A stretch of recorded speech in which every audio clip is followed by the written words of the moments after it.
Check. 1 2 1 2. Welcome to another great episode of Therapy Ain't No Joke. On this one,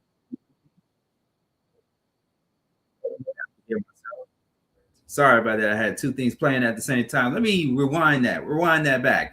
Good evening. Welcome to Therapy Ain't No Joke. I am Sean Garvey, the host of Therapy Ain't No Joke. Wednesday nights, we are at our special time tonight, 8 p.m. We usually get started at 7 p.m. or 7:05 p.m. Eastern Standard Time if you are on the East Coast. But had a few things I needed to do before I come on live tonight to join in with you guys.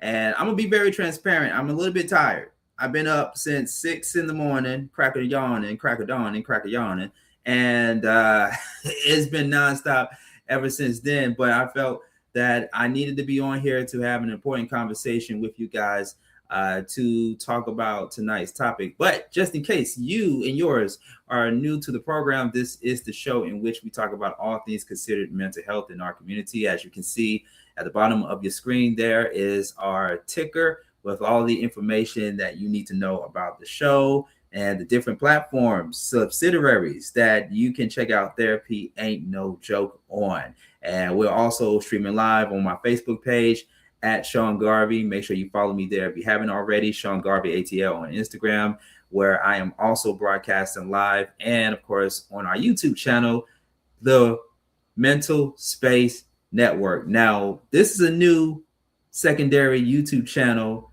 which comes right behind Reach One Network. So I may mistakenly say Reach One Network on this particular show just because I'm still getting my brain to be acclimated to saying the Mental Space Network, in which we're broadcasting live on. So go there, the Mental Space Network. I mean, of course, we want you to like, share, and subscribe on our YouTube channel, our first YouTube channel, Reach One Network, but make sure you subscribe to the Mental Space Network, our secondary YouTube channel as well. It's a lot of information, but that's why we have it at the bottom of your screen there. Shout out to all of our new viewers and new listeners tuning in to the Mental Space Network and Therapy Ain't No Joke for the first time, in which we talk about all things considered mental health in our community and talk about things that are pressing in current events that are adjacent to mental health. And we're also a service to provide information and education, and all that great stuff to make sure that you and yours maintain a healthy mental well-being. I got a special guest that's going to be joining with me this evening right here on Therapy Ain't No Joke. And we have a very, very big, important topic. I want to make sure that I put it here on our screen so that way you can see visually what we're talking about on tonight. And I did give a teaser on last week's show on what we were going to be talking about for the following week. And so as I'm getting ready to put it on the screen here in real time, you can also weigh in on the conversation. And you can also call me out as well if I misspell anything, because I'm doing all of this in real time. So let me go ahead and put it up on the screen here. The art of microaggression. That is tonight's topic, the art of microaggression. This is a 3-part series. So we're not only going to be touching on this particular topic for one night only, we're going to be touching on this topic for the next couple of weeks. And joining with us right here on Therapy Ain't No Joke tonight, I am so happy to have her on with us on tonight's show. Let me see if I can bring you on the camera closely here. I'm going to read your bio here for all of our first-time viewers and listeners tuning in to us right now on the first night. Founder of Thrive Together Technology, which is a company making AI and technology accessible for everyday people, drawing from their experiences, supporting community members, workforce programs, and sustainability focused initiatives. I am so happy to have the founder of Thrive Together Technology, Miss Nakesha Bryant. Thank you so much for coming on Therapy Ain't No Joke. How you doing, Nakesha? I'm great. Thank you for having me. Good. If we can get your camera to come in the center there. Yeah, we're live and direct. Okay. How's that? That's a little bit better. We can work with that. Yeah, my lighting sucks. I have every light on. It's going down. I'm in LA and the sun is going down, so we're at that weird dusk hour. I have them as bright as I have. We'll work with that. Well, shout outs to everybody tuning in from the West Coast. We definitely welcome everybody from different time zones while we're based here in Atlanta, Georgia. So appreciate you for coming on the show to weigh in on tonight's conversation. Before we go any further, talk to us about founder of Thrive Together Technology. I gave people some highlights of what it is, but we want to hear from you about this new venture that you are tapping into. Well, it's just a venture. I attended a program with the Los Angeles Urban League. And in the program, I ended up having to teach a lot of the people that were in the program a lot of basics about technology. And a lot of people just had a lot of weird thoughts and feelings on technology and on AI and learning how to use things and being very anti. And while going through it, I actually ended up teaching more of the class than receiving more information. But in doing that, I spoke to a few of the people that were helping run the program, and they gave me the suggestion to either start a nonprofit or a business, just because I'm really good at, I guess, relating and talking to people and getting them to open up to AI. And that was the main purpose of the program. It was supposed to be a cohort on AI and green sustainability. And for me, it ended up being me, like I said, going into more of a teaching role where I realized I need to be doing, more consulting and teaching. And I want to do underserved communities, of course, our seniors, people just getting out of jail. And then honestly, a lot of just everyday people don't really know how to use the technology they have at home, in an optimal way so that they can actually, use it for their good and not just for scrolling, not just for being on social media. There's so much that we can do to change our lives and change our communities if we know what to do with the resources we have. And I think a lot of the problem is we have the resources. Everybody has $1,000 phone. Nobody's using it like they should be using it. So that is my goal, to hopefully just teach people just how to use it in everyday life, because there is not one person I can talk to that I can't explain something to them where AI can change a system that they're doing, make something easier, help them do a resume. You can build full web pages. There's just like so much you can do. And if you don't have access to training, you don't know. So you're just asking ChatGPT basic stuff and recipes when you could be literally changing your life. So I hope to just help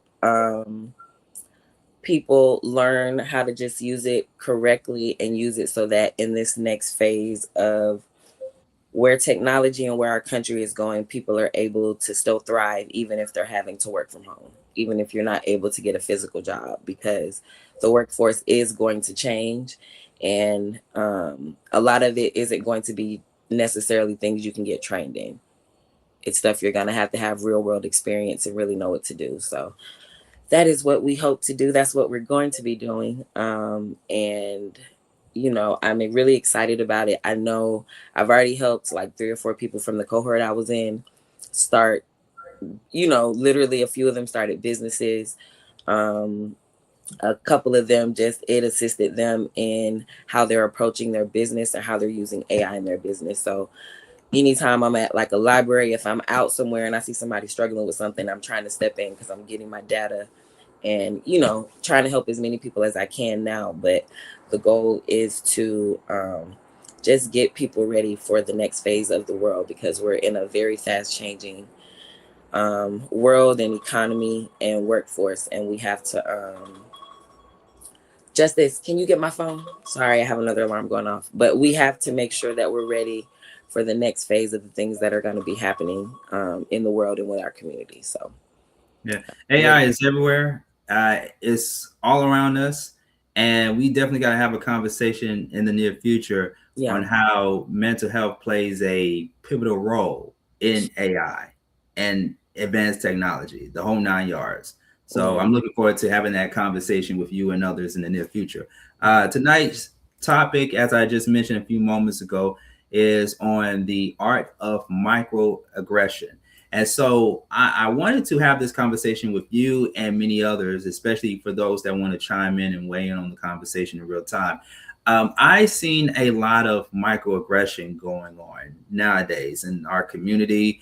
And we are making this into a 3-part series because I don't want it to just be limited to just the Black community. When I talk about the community, specifically, I'm talking about the Black community, the urban community. Yeah. And I've seen a lot of microaggression to where it has led to many unfortunate circumstances, especially violence, especially people getting into arguments, into huge debates where name calling is involved and even threats are involved, and people that don't have anything to do with the conversation is involved. There's a lot of stuff that becomes a domino effect.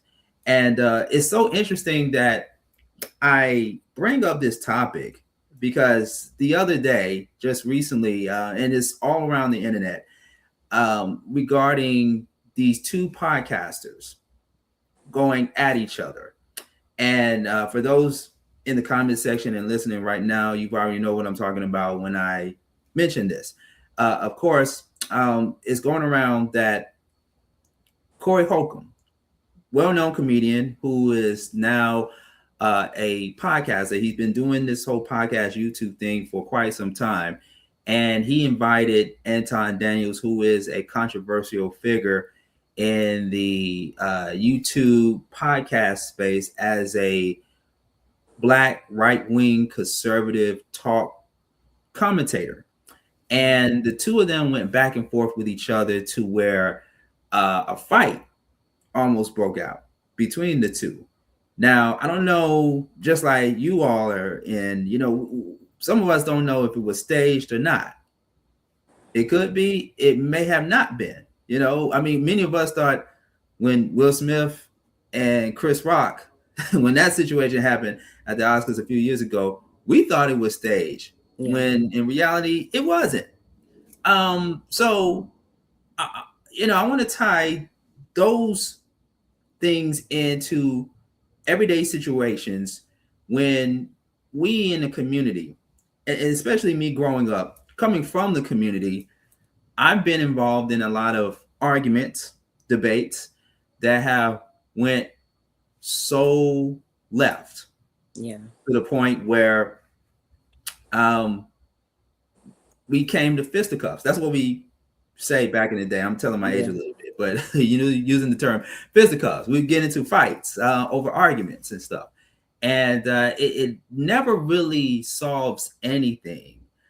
Somebody is walking away from the situation with their reputation being questioned, or somebody's walking away from that particular argument in handcuffs, or whatever the consequences may be at that particular point in time. But let's do this for the sake of time. I want to play a video clip. It's about 5 minutes and some change long from the Corey Holcomb show. And I don't want to play the entire show due to the time management that we have here on Therapy Ain't No Joke. But we're going to play 5 minutes and some change of it.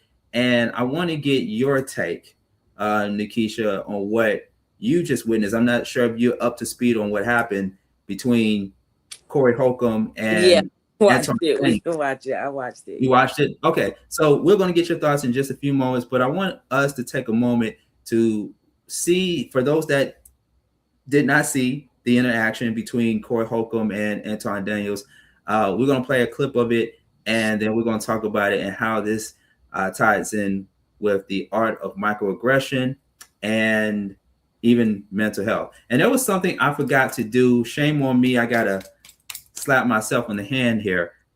We didn't do our breathing exercises. I said that going into the new year, we're going to do our breathing exercises so that way we can practice doing them each and every day when we're feeling stress, when we're feeling anxiety, and when we feel like we just need to take a breather just to kind of put ourselves in a calm space. This is a safe space to talk about any and everything, but doing these breathing exercises just helps us release all of the tensions and everything that we have bottled up inside of our system. So before we get into the clip, I would be remiss if we don't do the breathing exercises, but let's do it all together. Let's breathe in, breathe out,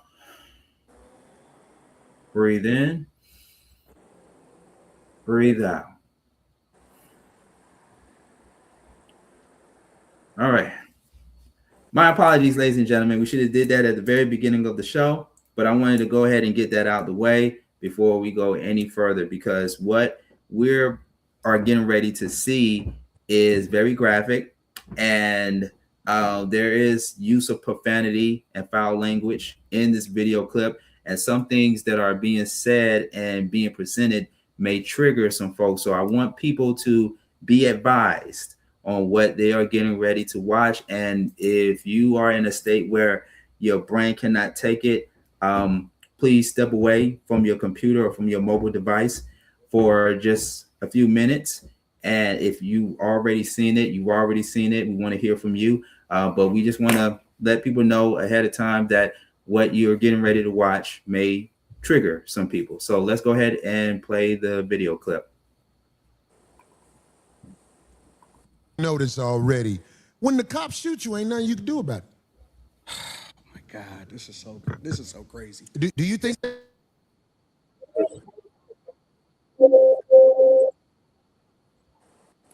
I think it paused. So insane. But you didn't answer it. Like, I'm gonna answer your question. Okay. I'm gonna answer your question. It depends on the circumstance. And the interesting thing about it is this: the majority of the people, because you like to use a blanket statement. That's like me saying all black people are stupid.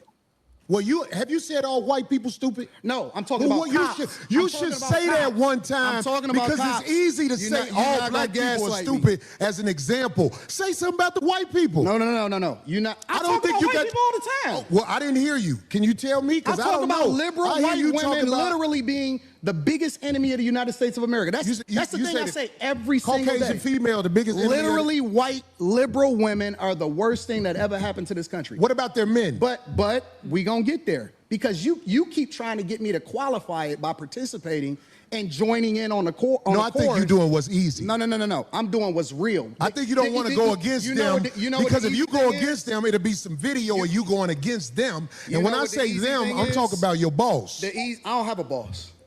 We say that. We say that, but here's the truth. I don't have a boss. It's a reason you go after black males or black people quicker than you will go after white males. What are white males responsible for in this country as the downfall of it? I'm an equal accountability smoke giver. I talk about everybody. I'm just saying, I ain't heard you talk about white men since you've been up here. You ain't been listening. You ain't been listening. I've been listening to you. No, you haven't. I hear you taking the... You don't have the capacity to be able to listen because you're too busy. No. You got me wrong. You too busy. My capacity that you just criticized, that's an opinion. Here's the fact. Have you said something about Caucasian males and how they destroy this nation? Well, what did I miss? Let's slow down, because you talking loud, but you're not saying a lot. No, you talking loud, and you still talking around. What did the Caucasian male do to America to bring it down? I'm not getting into that. You dancing around it. And that's why I lose respect for you when you start dancing and kissing Caucasian males' ass. But I don't. Don't do that in front of me, because I'm not an ass kisser of nobody. Yes, you are. You suck the dick of black people right now.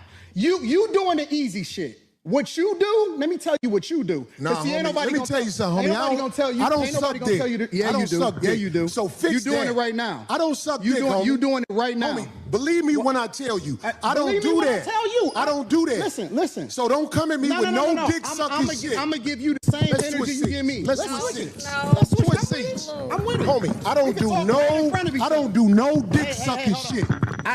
I'm a motherfucking man. I don't do no dick sucking shit, homie. I don't give a fuck about none of that shit. I tell you what, watch that dick sucking shit, because that'll go bad. Call it what you want. I don't do no dick sucking, homie. You say a lot of shit that I don't fuck with either. Okay, but that gay shit, I don't give a fuck about what you talking about. Hey, homie, I tell you what. I'm right here. Don't put no dick sucking shit. Don't put no dick sucking shit on me, nigga. I'm from Detroit right now. Say I suck a dick again. I'm right here, right now. All right, that's what I'm saying. I'm going to respect you. Dance around it. Dance around it. No. I don't do no dick sucking shit. I'm gonna respect you because it's your platform, and I flew out here to have a conversation. We good. But you're not bossing up on me. Yo, We good. I did already. I don't do dick sucking We can put the microphone right now and go on her back. I don't give a fuck about this shit. Homie, you just running your mouth. I'm not running my mouth. You running your mouth. I don't do no doing dick this shit for sucking the shit. internet. You doing it for the internet. Now, if you want to say your time, no, hold on. If you want I'll to say show you I ain't doing it for the internet. If you want to say Anton, listen, don't disrespect me like that. If you want to say Anton, don't disrespect me like that, I'll respect you. But don't boss up on me because you said a lot of shit to me today that I don't fuck with either. But I let that shit ride because you don't know me. You don't know me. So I'm going to extend the same respect to you. You called me out of my name. You said some wild shit, especially with regard to how it call this nigga out his name. Nigga, I'm telling you that you did. You can't tell me how I get disrespected. I got a question for bro. Okay. No. Hold on 1 second. Hold on. We just getting loud. I ain't gonna get loud. Then don't switch seats. No, No. This my show. This my show. That's cool, but I take that shit as a threat. Okay, well, it is a threat if you calling me dick sucking. I don't dick suck, my nigga. Man, fuck what you talking about. I don't dick suck. If you want to get back to the conversation, because you ain't gonna do shit. Because you're not gonna do shit. Come at me with that dick sucking shit again, nigga. You're not gonna Come do at me shit. with. See, I suck dick again, nigga. We can go I'll out back show right you now. who the fuck I am. We can go out back right now. I'm with it. I bet you won't say that shit. We can go out back right now. I got money for all this. Whatever. I got money too. Don't nobody give a fuck about that shit. Hey, No, it's just not respect. I ain't falling for that. I ain't falling. Golly, get out the way. Don't get in the way of two niggas. Let me tell you something, homie.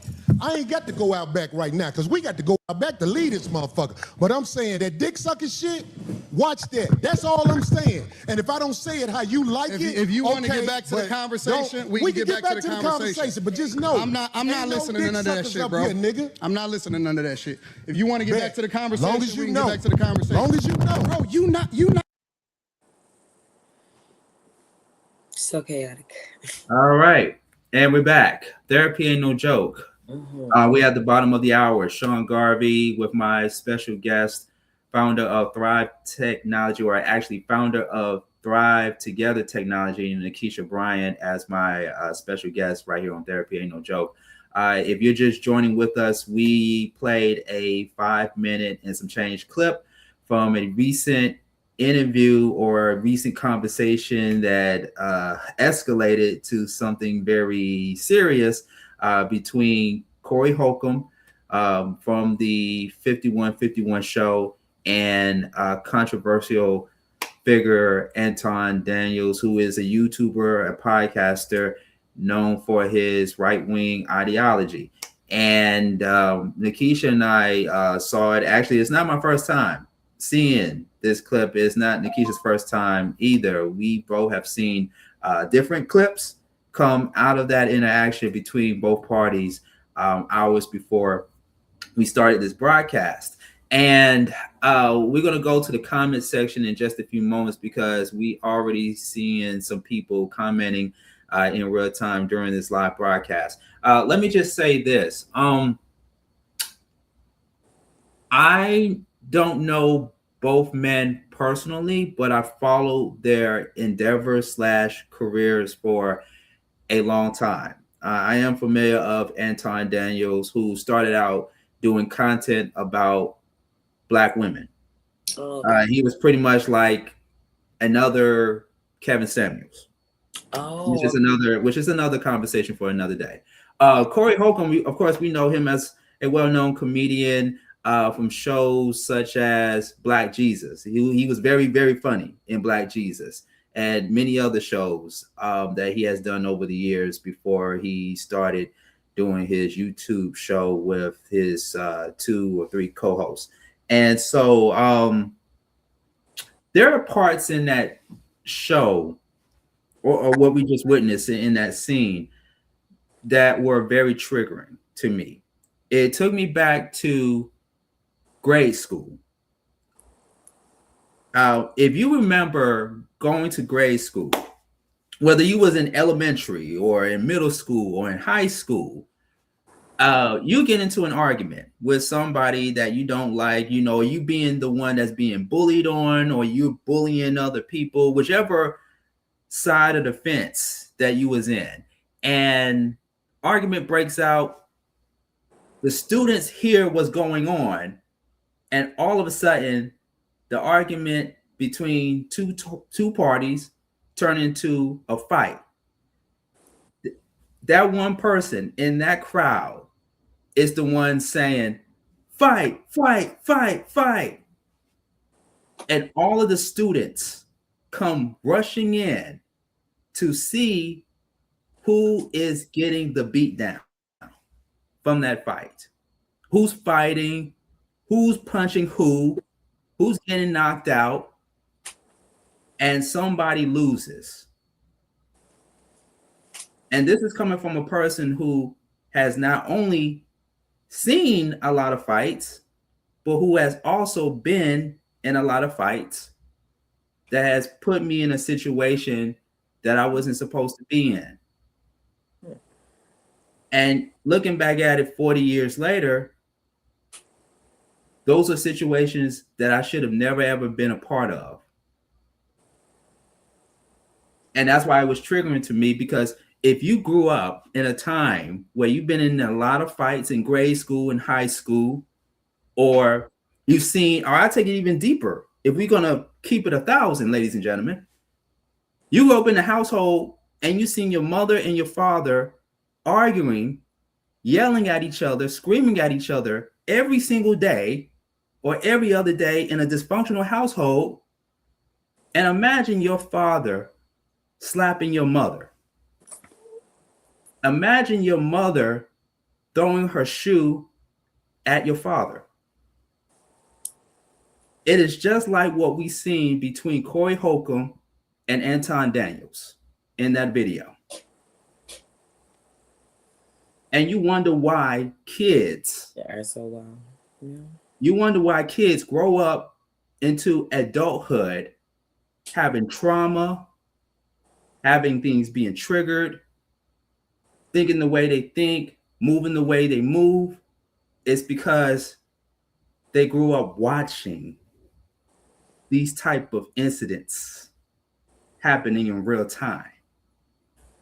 But we the ones, content creators and YouTubers and podcasters and even radio broadcasters, we the ones that always want to talk about going to get therapy.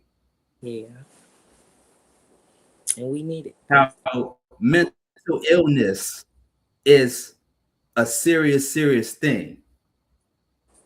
But at the same time, it's entertaining to see two people, especially two Black men, African-American men, go at it over different opinions. I remember a time when the great Martin Luther King Jr. and Malcolm X didn't see eye to eye on certain things. But my ancestors never seen MLK and Malcolm X go at each other the way that Anton Daniels and Corey Holcomb went at each other. So I'm going to put a bookmark on my 2 cents, and I'm going to pass it over to Nakesha Bryant, because Nakesha, I know you have a lot to say on the topic and what you just saw just now. I think that it's ironic that the podcast is called 5150, because that is exactly what was going on. It was a lot of mental health issues going on there. I'm not really familiar with the Anton guy, so that's my first really introduction to him. But I think it was just two immature adults. Like it started off, I feel like it just really started off wrong. Corey Holcomb was well within his right to get offended when he said the SMD,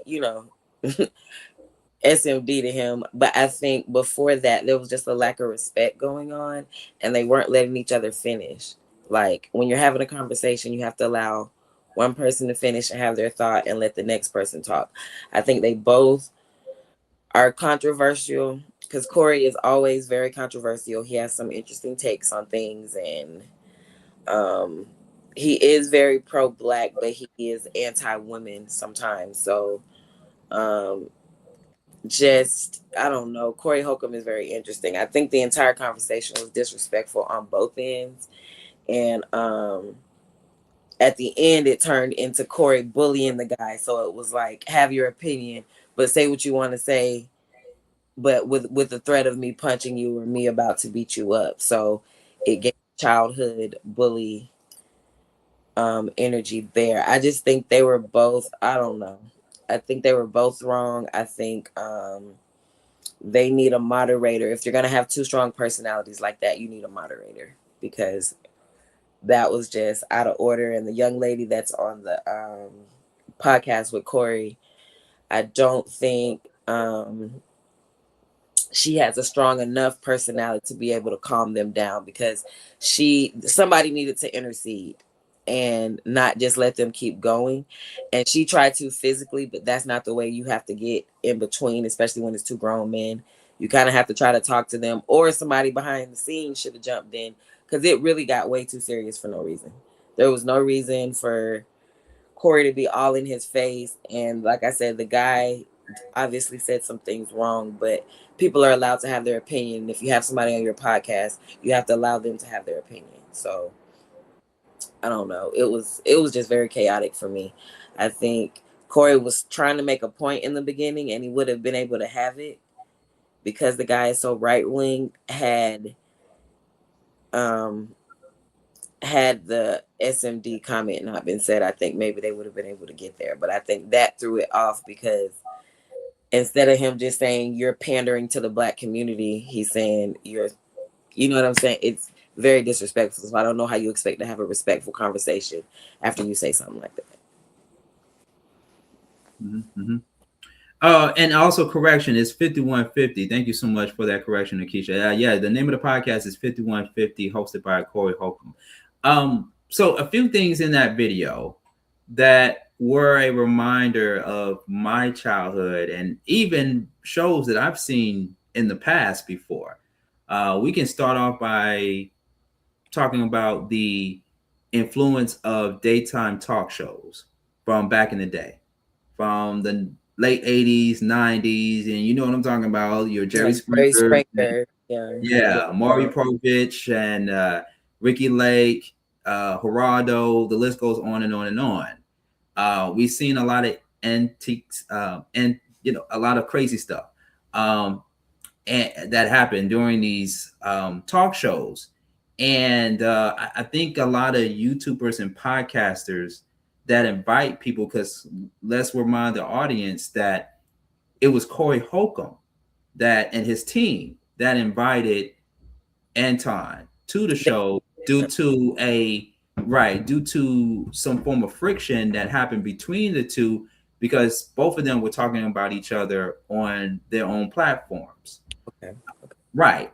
And so Anton accepted the invitation to come on the show, but I don't think Anton is dumb enough to know that if I go on this guy's show, he's not going to give me smoke. Anton Daniels is the type of figure that wants to smoke, because he knows what he's putting out there in the universe. And it's the same thing with Corey Holcomb. He knows, right? He knows what he's putting out there in the universe, and that it's going to bring back these type of responses, this type of energy and stuff like that. So both parties wanted the smoke. They wanted the smoke because they know that people in the content world, like you and I, are going to talk about this. It's good for ratings, controversy sells, and people love drama, especially people in our community. And it takes us to tonight's topic on the art of microaggression. And before we go any further, let's go to the comment section and let's see what people are saying here. Actually, we got our first comment here.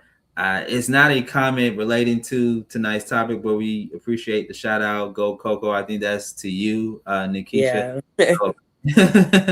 So big shout out to, I believe it's Next Phase Productions, for checking in right here on Therapy Ain't No Joke. We really appreciate it. But yes, the art of microaggression. We see it all the time. not just on podcasts and on shows, just like what we saw, what we just witnessed, but every day.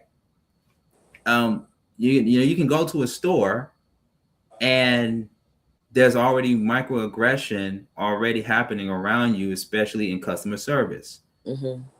And I shared this on my platform recently about a form of microaggression that I experienced from a worker in a medical facility that I visited recently, where she was just very rude towards me, as if I'd done something to her. Yeah. And she was trying to make it seem as if I was in the wrong for not following a standard protocol that they have in this particular facility. But I don't work there. So how are you supposed to know the protocol?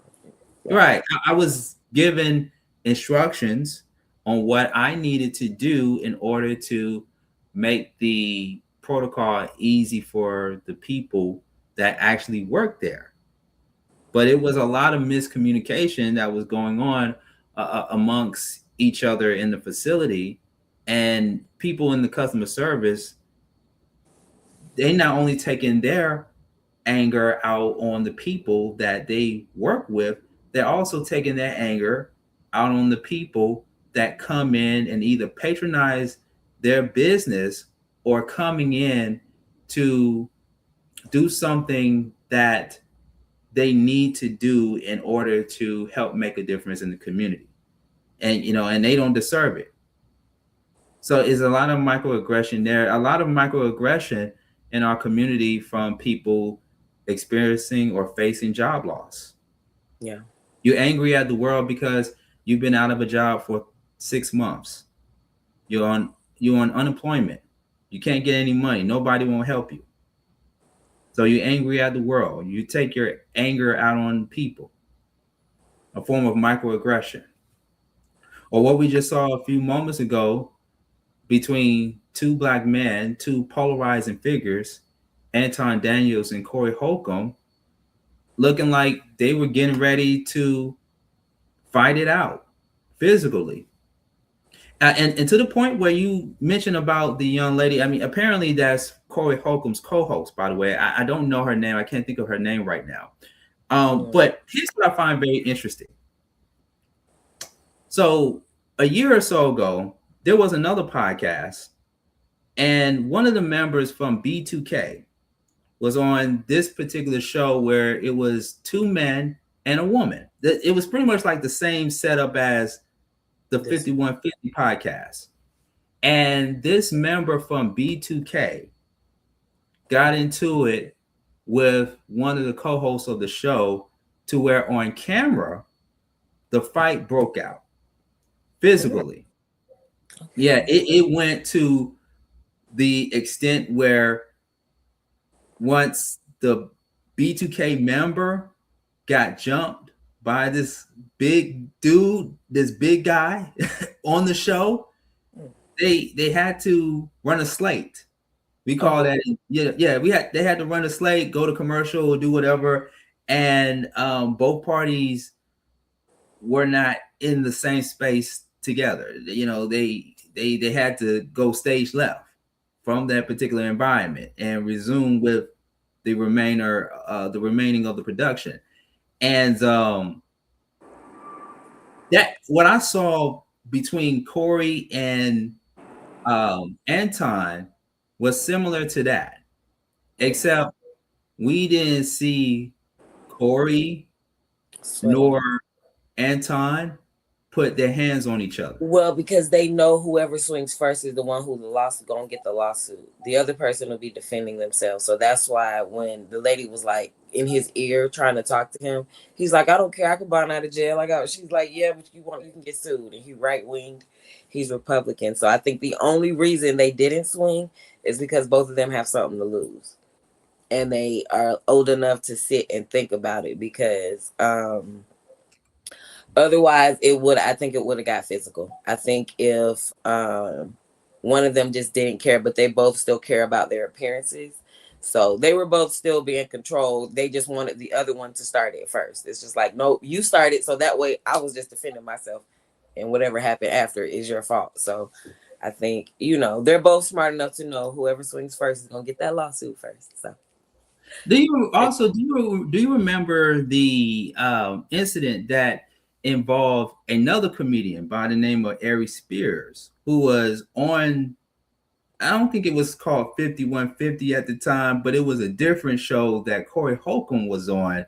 I don't think it was Corey Holcomb's podcast or show, but anyway, it was him and a few other people, and this guy and Ari Spears got into it with each other to where the guy got up and punched, and not beat up, but punched Ari Spears back and forth, back and forth. He just kept punching him to where Ari Spears took both of his hands, his hands and his arms, and placed them on the opposite sides of his face to protect him from getting his face messed up by the guy that kept swinging on him. And we saw that on camera. So Corey Holcomb is not new when it comes to experiencing tensions that can go physical in the studio during a podcast. He's no stranger to that. But was he involved in that fight? But he's used to, that's why I said he always has that kind of energy on his podcast. It's always very negative. And I don't watch it much, but the times I have watched it, he's typically very negative, loud, and wrong. Typically. So the question, and I don't want to make this as a let's bash Corey Holcomb or let's bash Anton Daniels show, because we want to stick to tonight's topic, which is of course called the art of microaggression. But the follow-up question to that is, if Corey Holcomb puts that type of energy out there and has a show that is designed for that type of energy, then why call somebody else out that's doing different but almost the exact same thing as you? Yeah. That's to me, that's the confusing part. I think I don't know. I think they both like to feel that they have the correct opinion and way about handling things. They're not people that you go on their podcast so that you can have a intelligent conversation so that we can agree to disagree later. That's not what you're gonna get on either. Yeah, I don't expect their show to be an NPR or a PBS type of show, but I think in the climate that we're in right now, because more and more each day everything has become political.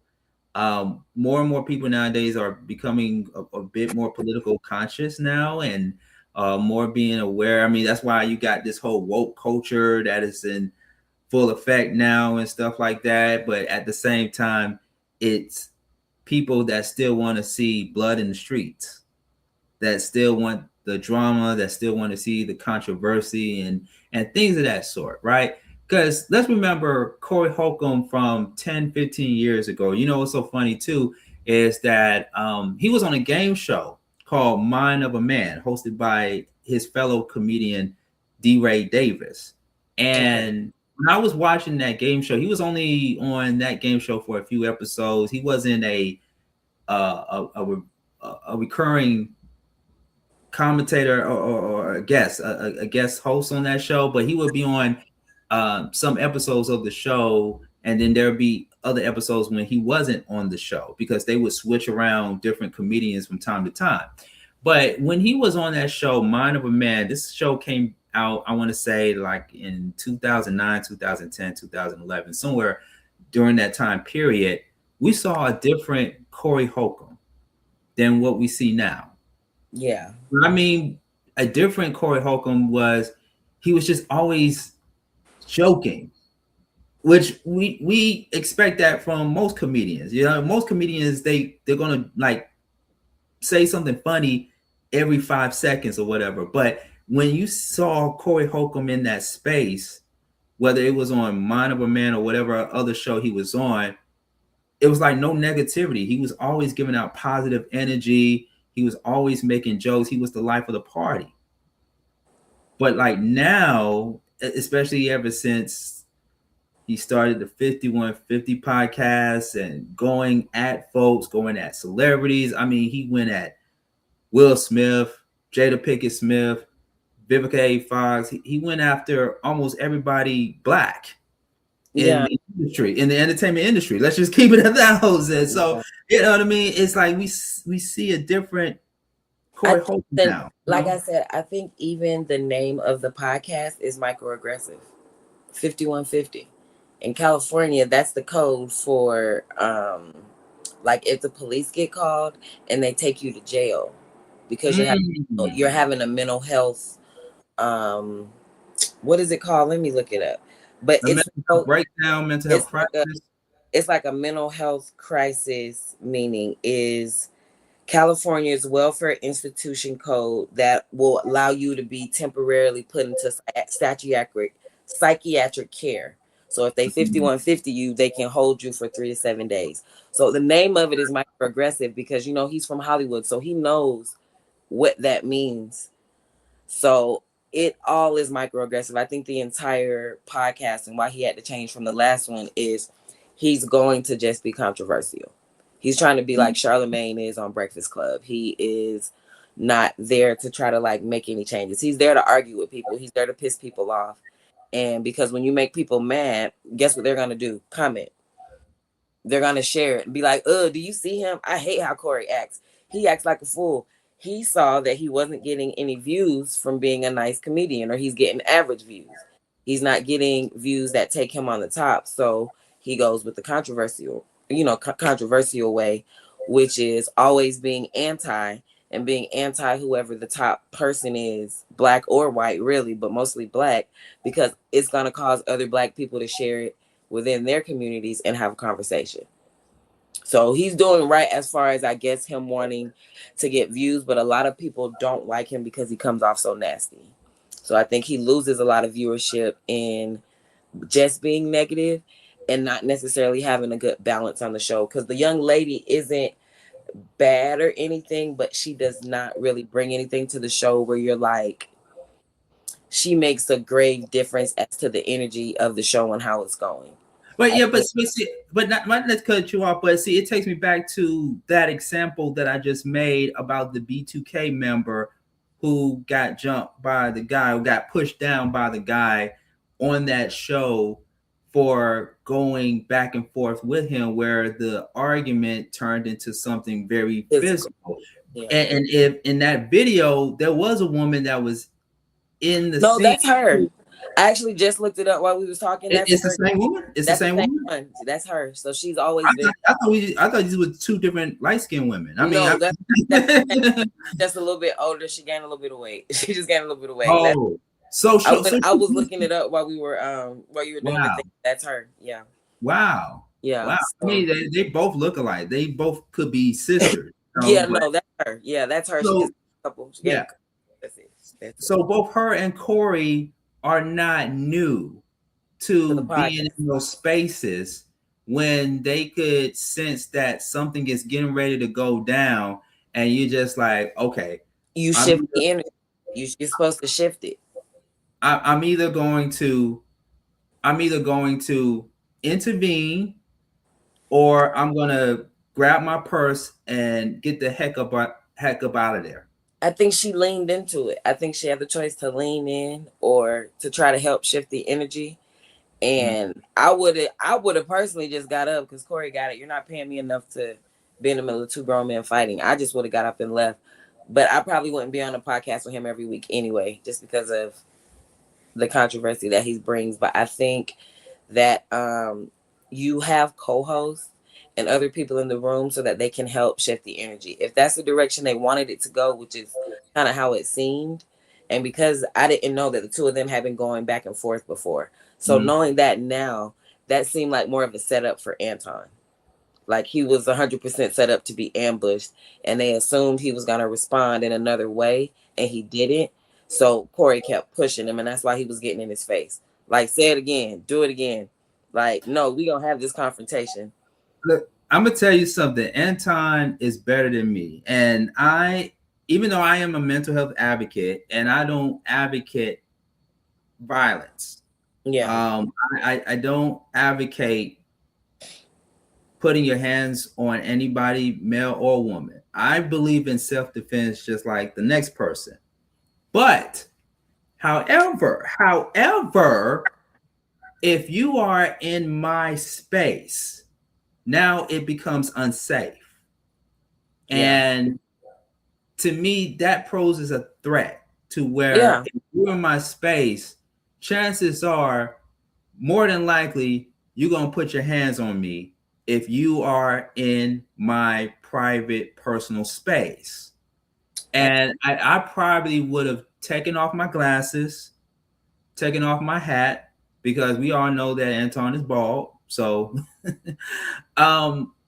and something would have went down to the point where I don't need to tell somebody we can go outside.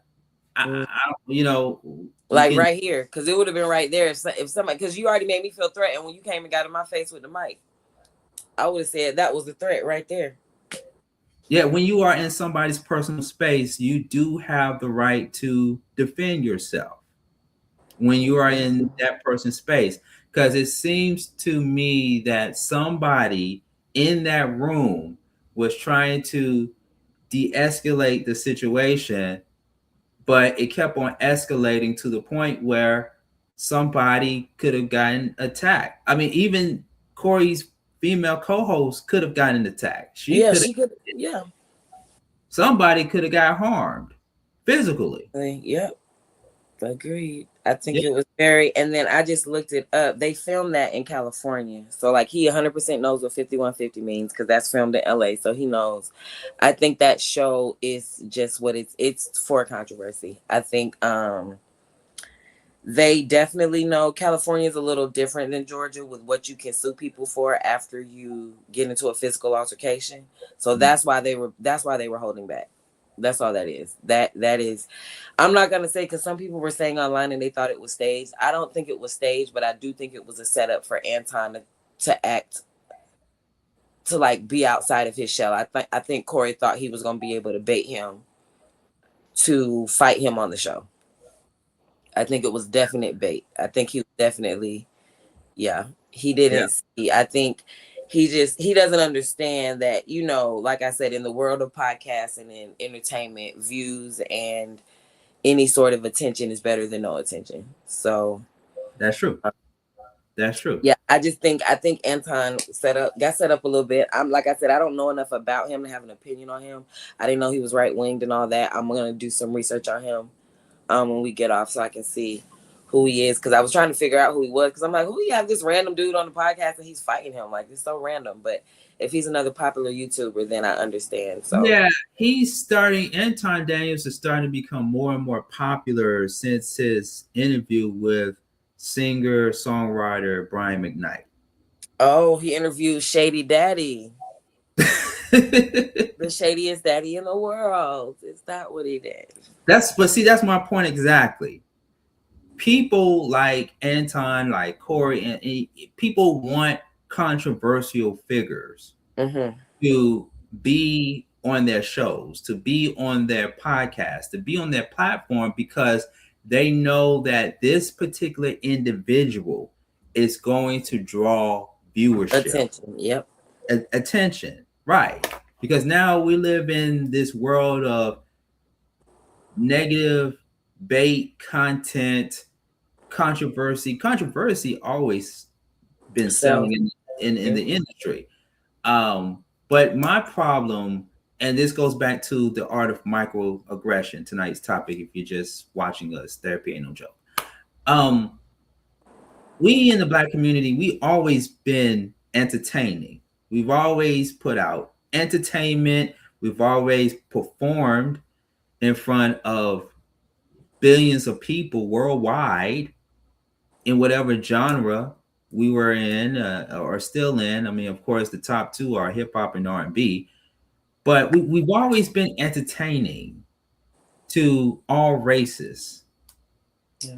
And if you go back to the history of minstrel shows, blackface, and just being stereotyped in movies and in films and in television. If you study the history of how we as Black people were portrayed in television and in film, you would get a better understanding of why you see shows and episodes and content like the 5150 podcast in 2025, Yeah. 2026. If you understand the history of Black people in entertainment. Microaggression comes in different forms. It comes in verbal, it comes in action, it comes in form of writing, it comes in a form of mental.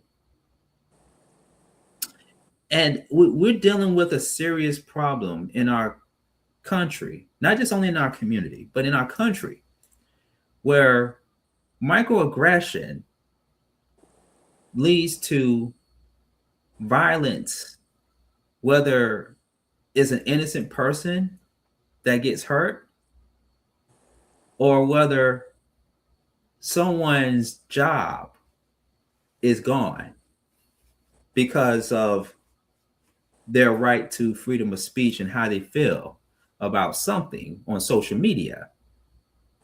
And someone has just happened to see it and they don't agree with what your stance is on that particular subject matter, on that particular topic or issue.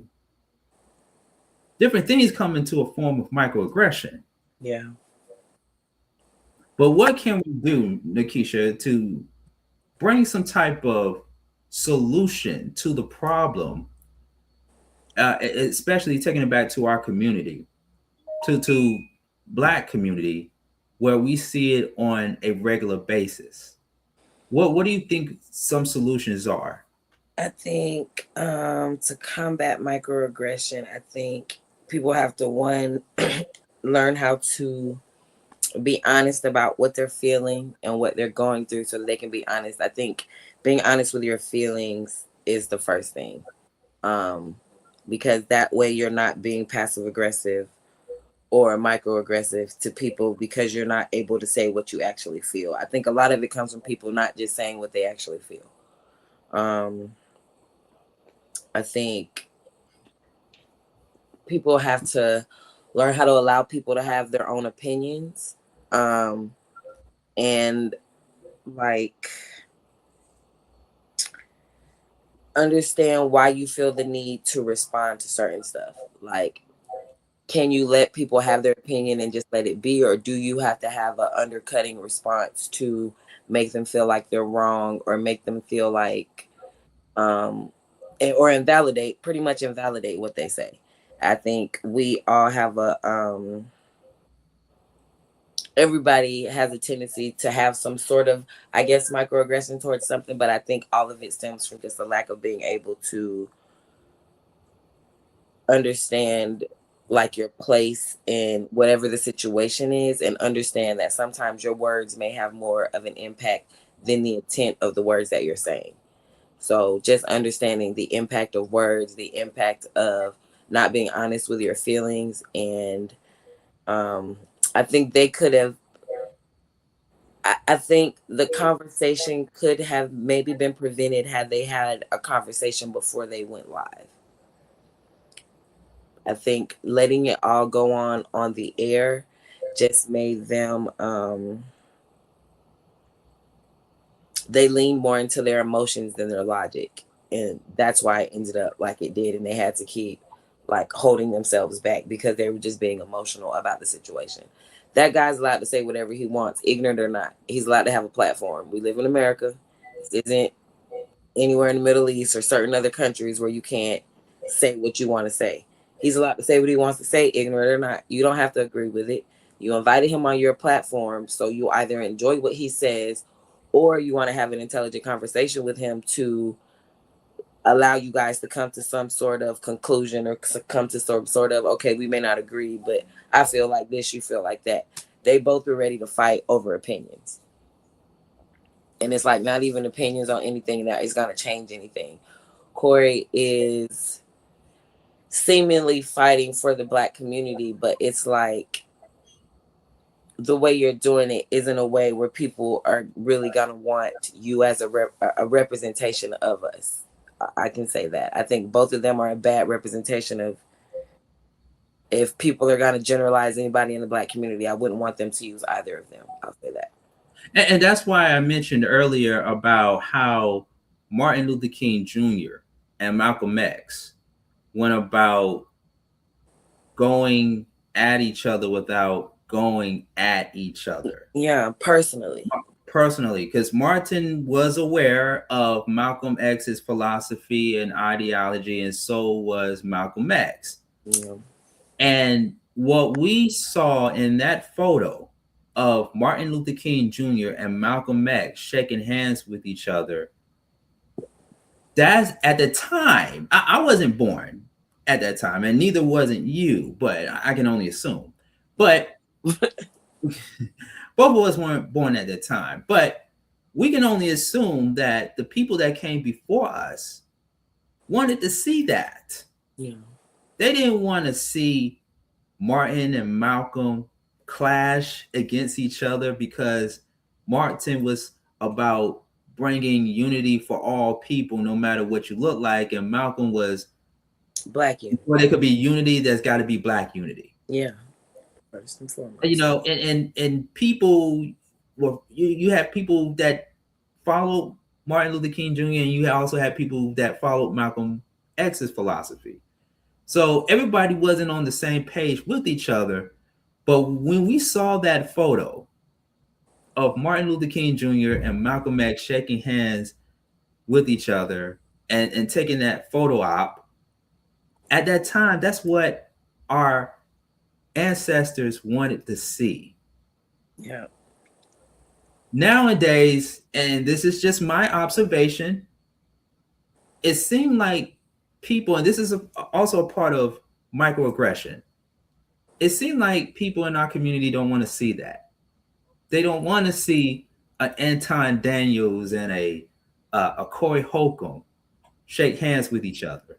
Or they don't want to see a Don Lemon and a Stephen A. Smith shake hands with each other. Because before that back and forth between Anton and Corey, Don Lemon was on somebody else's podcast and talked about Stephen A. Smith and his comments relating to the woman who was killed in Minneapolis by an ICE agent. And Stephen had his opinion. People came down on him, including Don Lemon. And so it just seems like, Nakesha, people want to see that, as opposed to seeing two Black men in the same space, different of opinions, of ideologies and philosophies. They don't want to see a handshake. Yeah. They want to see a different kind of handshake. Fight. You know, but they don't want to see it come out peacefully. I mean, am I wrong to say that? You know, no, I think a lot of that comes from our current president. I think he has changed the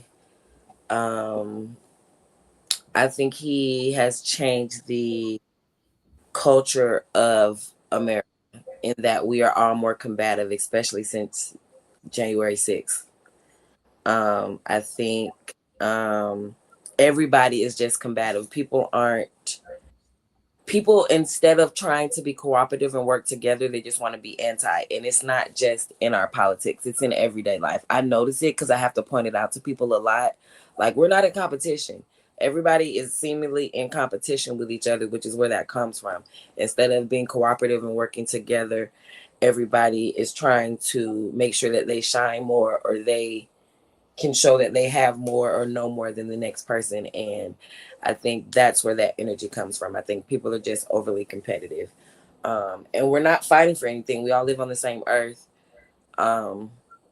we all get the same amount of time in the day. So I don't, it doesn't make sense. But I think that behavior stems just from one, Black people have been taught that crab in a barrel mentality where we're kind of anti each other anyway. If I see that you're shining more than me, I'm going to want to pull you down anyway. And whenever I even think about that, people are like, well, crabs aren't supposed to be in a barrel. And it's like, we're not supposed to be in a barrel, but we are. We're in a barrel of capitalism. And in that, it breeds competition.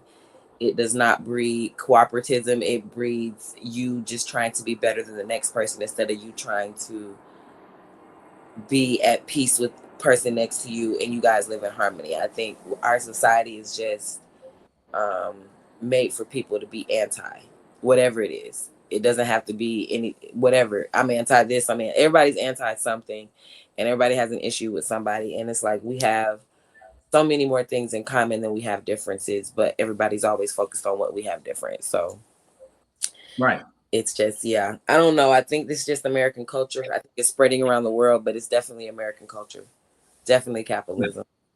Yeah. We only got about 14 minutes left. Like I mentioned earlier in the broadcast, this is a 3-part series on the art of microaggression, and I am joined by the founder of Thrive Together Technology, Nakesha Bryant, right here on Therapy Ain't No Joke with Sean Garvey.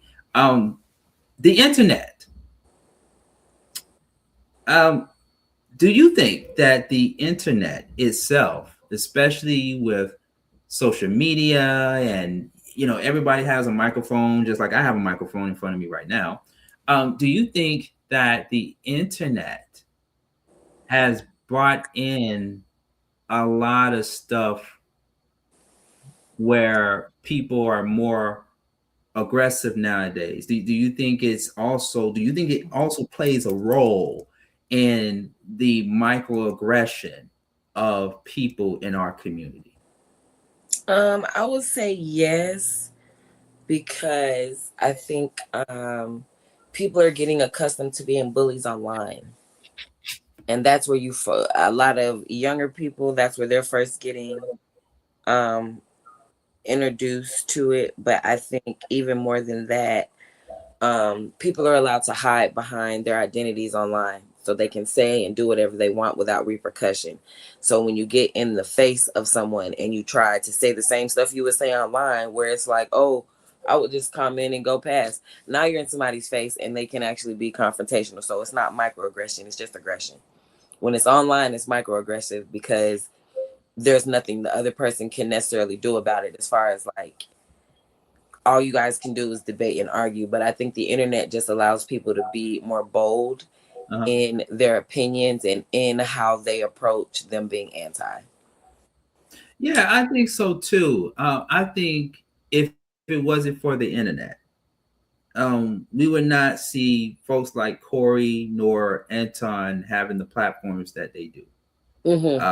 Because again, like I said, I saw Corey in a different light 10, 20 years ago, before social media became huge like it is now. And of course, I agree with you. I think I liked him before I knew who he was. We've gotten to know who he is as a person, and I think that's been the worst of his career. I think, and not just even Corey. I mean, even other comedians too. I don't have to say their names. We know who they are. It's a lot. But it's a lot of comedians now that have used the internet to their advantage, especially social media, to get off whatever they need to get off their chest or whatever. But I think it just made them become even more vocal and be more expressive. Because look, what did comedians do? And people in other forms of entertainment without the internet, before the internet, they would just go around tours. I mean, do tours in the countries and just do shows and talk to the people and everything. But everybody were not invited to the space. Everybody wasn't invited to the space. But now the internet and the social media world has become what it is today. Everyone don't even need an invitation. to come. Yeah, anybody can just pop up and say, "Hey, let me just splurt out all this BS and see how it goes." Yeah. Yeah. I remember somebody, and I'm getting ready to make a controversial statement when I say this, but I remember someone told me that, Sean, the internet is not meant for Black people. Oh, why are you saying that? I thought that was very deep when he said that. And I didn't get it at first, but it took me some time to really understood what he said when he said that the internet is not meant for Black people. And he broke it down and he said, well, the internet is not meant for Black people because you got to think about what Black people went through when we came here in 1619 and how everything in the world in America has psychologically messed us up. I agree. And then when you make advanced technology and the internet, especially with the internet having misinformation at times, it just adds fuel to what we have been through for more than 400 years of captivity. And when he made me realize that, I was like, wow, okay, you're onto something.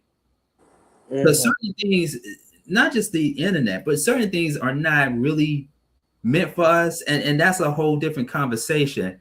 But when certain things are not meant for us and we get invited to be a part of that, that's when the microaggression starts to kick in, because what ends up happening is that something that is built, that we think, something that is built for us to be good may not be good for us. Yeah.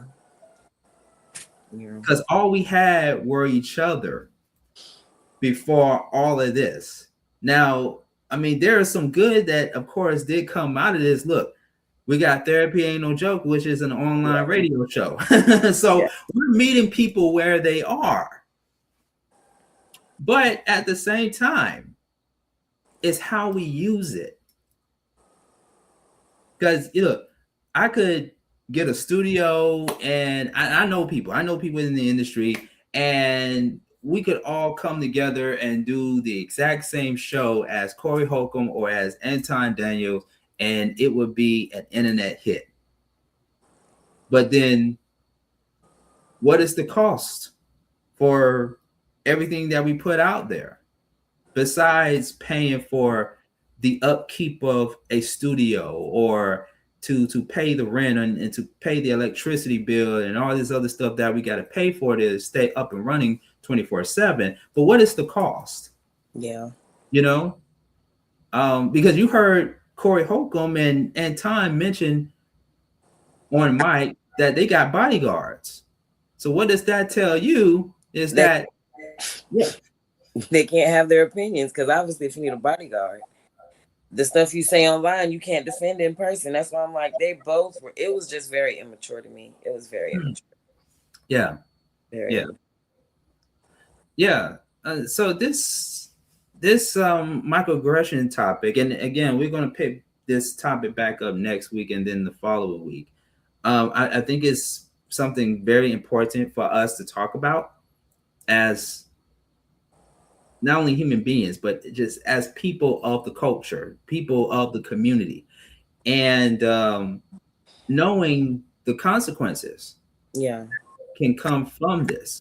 Now, everything is legal now. Back then, a long time ago, in the Black community, we didn't talk about no lawsuits. We didn't talk about suing each other. We didn't talk about taking legal action against each other. We're going to take it to the streets.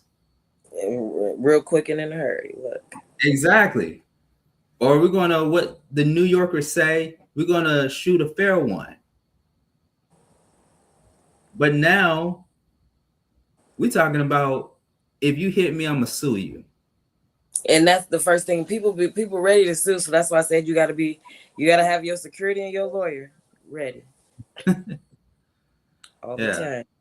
What do you want, before we get up out of here, Nakesha? What do you want people to take away from tonight's conversation on the art of microaggression? Because I know we centered it around the situation between Corey Holcomb and Anton Daniels, but it also is an example of what you and I have seen over the years when people of color get into an argument that turns, or get into a debate, if you will. The debate that turns into an argument, and now I want to fight you, you want to fight me. We can go out and we can fight it out and stuff like that. And now somebody's in the hospital or somebody is in the jail cell in prison. And on next week's show, we're going to talk about people being incarcerated over arguments. Mm-hmm. We definitely going to do a follow-up on that. And because years and years ago, people have been saying, oh, so many black people, so many black men in prison. Well, it's a reason why. Yeah. And it's not just because of drugs, it's not because of home invasions and stuff like that. It's because of arguments. Well, it's emotional intelligence. I think we aren't taught as a community how to have emotional, intelligent conversations. We see people get upset, get mad. And in our community, if we go back in the day, the 80s and 90s, early 2000s, everybody drinking or on some sort of drug. So, of course, once you argue, you're going to end up in a fight if you haven't been trained. I think I'm noticing now in more of my friends that have kids that they are making sure to teach their kids emotional intelligence. But I think the main issue is a lack of emotional intelligence, of lack of knowing how to disagree with somebody and allow them to have their opinion without it burning you so bad you got to get physical with them. We're allowed to disagree. I was having this conversation with my fiance the other day because I'm like, in life, in us moving forward, and me having friendships, I never want anybody that's just going to agree with me, because if God wanted us all to be the same, he would have made us that way. He gave us all different opinions and viewpoints so that you can learn how to give grace to people, learn how to have a conversation and not agree. It's okay. But I think the main issue and my main thing I would want anybody to take from this and from watching that conversation is that you have to develop emotional intelligence in order for you to move forward in life and to not hold yourself back, because both of them made themselves look stupid. Both of them can lose sponsorships about that. Both of them can have other issues that come up because of that. Because why would I want somebody that volatile to come on my stage? Why would I want you recording your podcast in my studio if everywhere you go, like Corey, I'm looking at where it is. He can't even tell you where the location is because he's so volatile on his show. He doesn't even record it in the same place. Why would you want that for yourself? And that's a lack of emotional intelligence on his part, because he thinks being controversial is more important than his personal safety.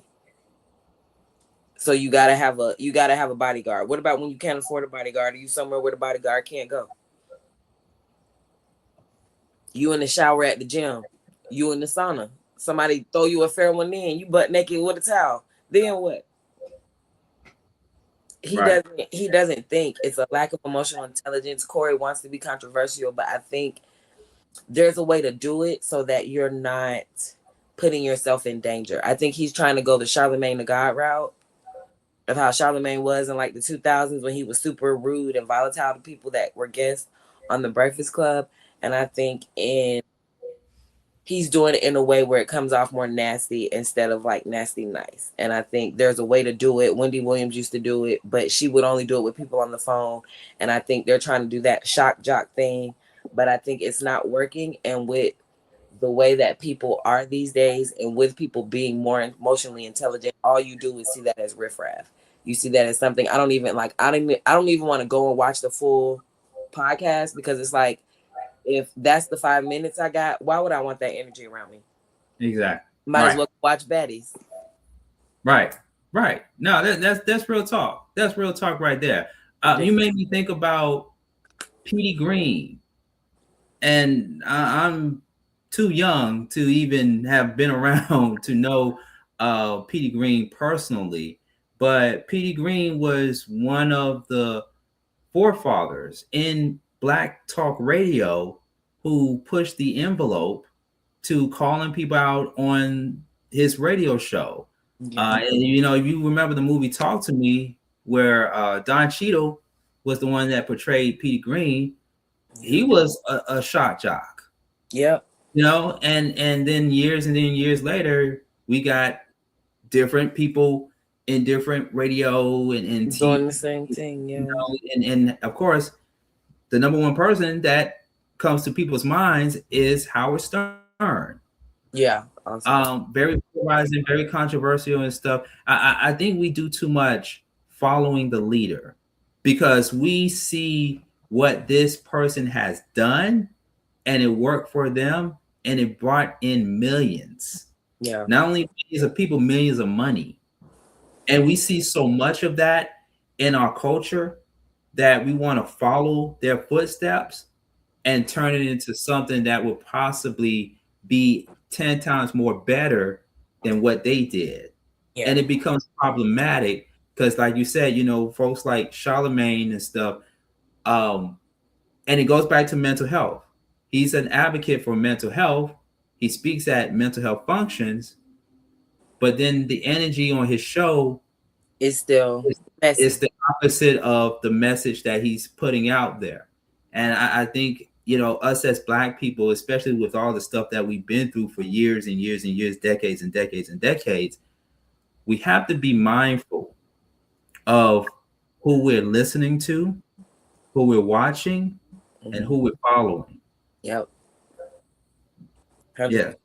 Yes. Yeah. Because it does play a role in our mental health. Well, you're influenced by stuff, whether you know it or not. Subconsciously, you're influenced by stuff. So, like, we're influenced by commercials. So you're not thinking that something you take your time to watch and spend an hour, 45 minutes to an hour watching isn't going to influence you as asinine. Like, it's 100% is the people you're around, your work environment. All of that influences you. So everything that you're soaking in.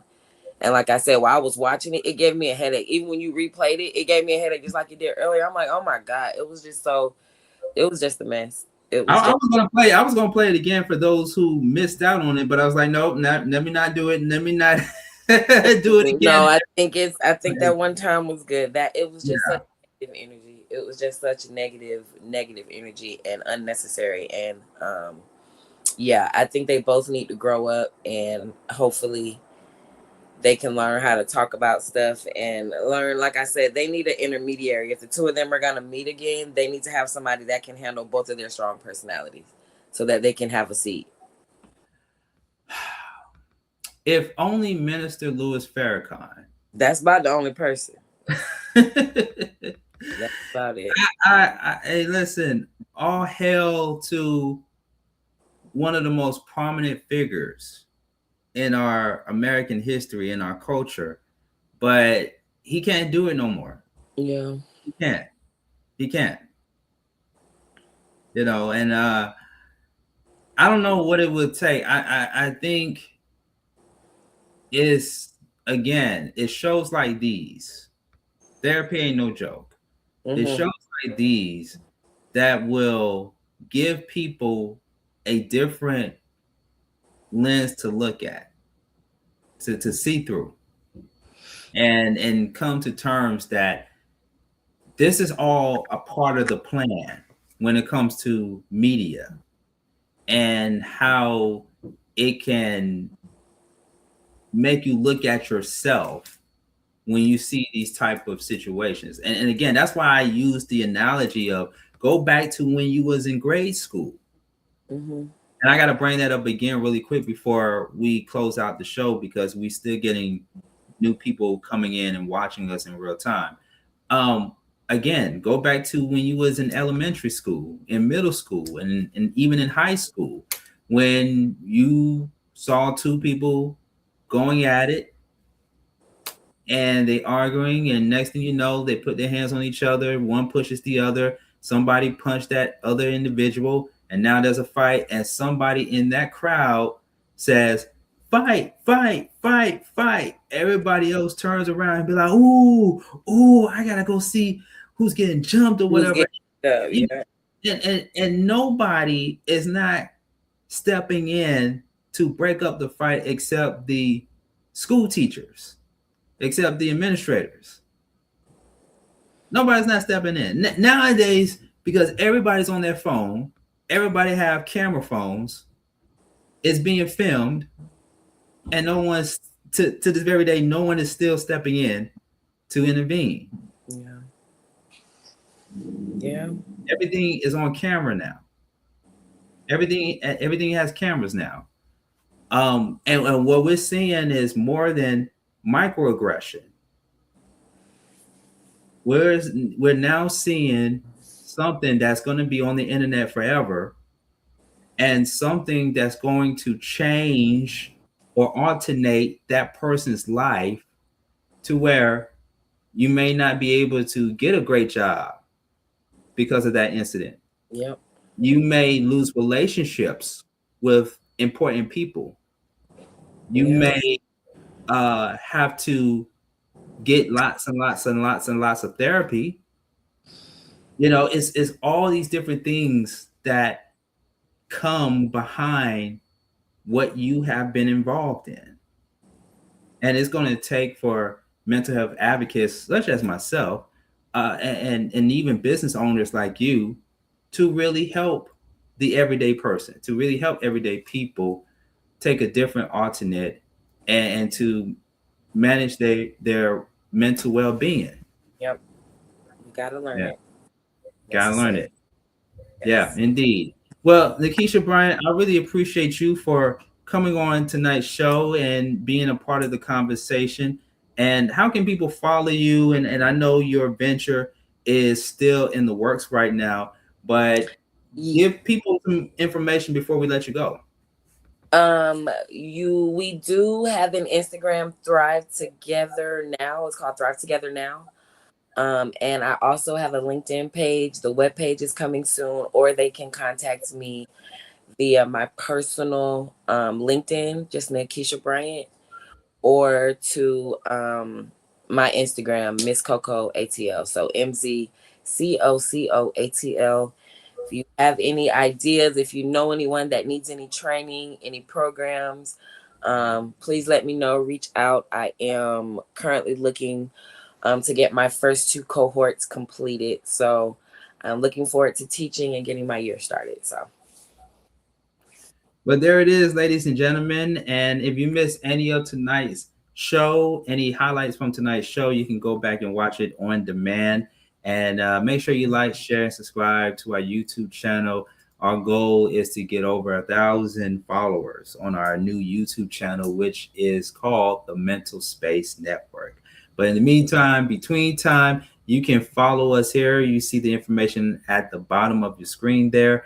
The Mental Space Live. That is the YouTube channel handle for the Mental Space Network. So you can still type in the Mental Space Network, or you can type in the Mental Space Live.